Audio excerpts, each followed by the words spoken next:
Ces images de vidéosurveillance datent d'il y a quelques heures seulement. Sur celle-ci, les 12 membres de l'équipage du bateau humanitaire bras levés, gilets de sauvetage autour du cou. Dehors, la marine israélienne leur ordonne de faire demi-tour.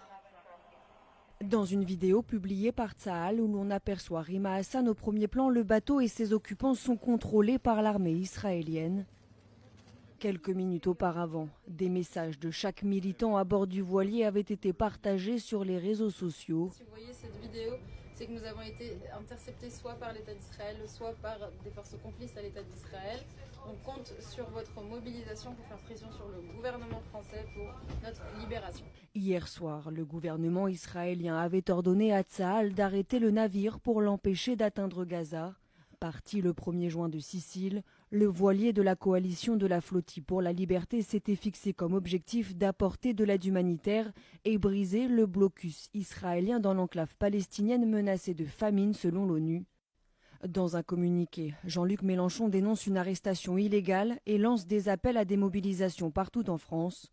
Selon le ministère des Affaires étrangères israélien, le voilier est actuellement en route vers Israël. Il indique également que les passagers retournent dans leur... Bon, ce qui devait arriver arriva, donc le voilier a été arrêté complètement illégalement, je tiens encore à le rappeler. Donc c'est-à-dire qu'Israël a arrêté un voilier illégalement dans des eaux internationales dont normalement ils n'ont pas l'accès, surtout quand c'est des convois humanitaires, donc c'est complètement illégal. Mais tout le monde s'en branle, Emmanuel Macron s'en fout, Donald Trump s'en fout, ils n'en ont même pas parlé, ils n'ont même pas tweeté, rien du tout, ils en ont rien à cirer clairement. En tout cas...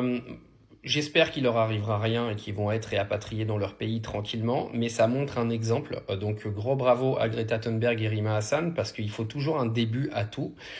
Il y a les marches vers Gaza maintenant qui vont se mettre en place, si j'ai bien compris. Il y en a même une qui partirait aujourd'hui avec justement des diplomates algériens et tunisiens. Donc je crois que c'est 7000 personnes et je pense que les marches vers Gaza vont encore montrer une fois un symbole populiste qui est vraiment important, ou populaire, je sais pas trop les mots que j'utilise moi, ça se voit que je suis pas journaliste, mais en tout cas ça nous montre deux choses, c'est que déjà les médias ont très peu parlé de ce qu'a fait Rima Hassan donc avec ce voilier, donc ça montre aujourd'hui qu'il y a quand même une grosse propagande médiatique qui est absolument scandaleuse.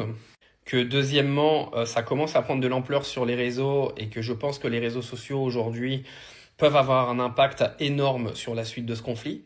Pourquoi ? Parce que si vous avez déjà 7000 personnes qui partent d'Algérie et de Tunisie, il y a une autre marche vers Gaza qui est mondialement aujourd'hui représentée et médiatisée. Et je pense que ce sera beaucoup plus que 7000 personnes qui vont se diriger vers Gaza. Et qu'est-ce que vous voulez que l'armée israélienne fasse à ces gens-là ? Ils ne pourront pas les tuer.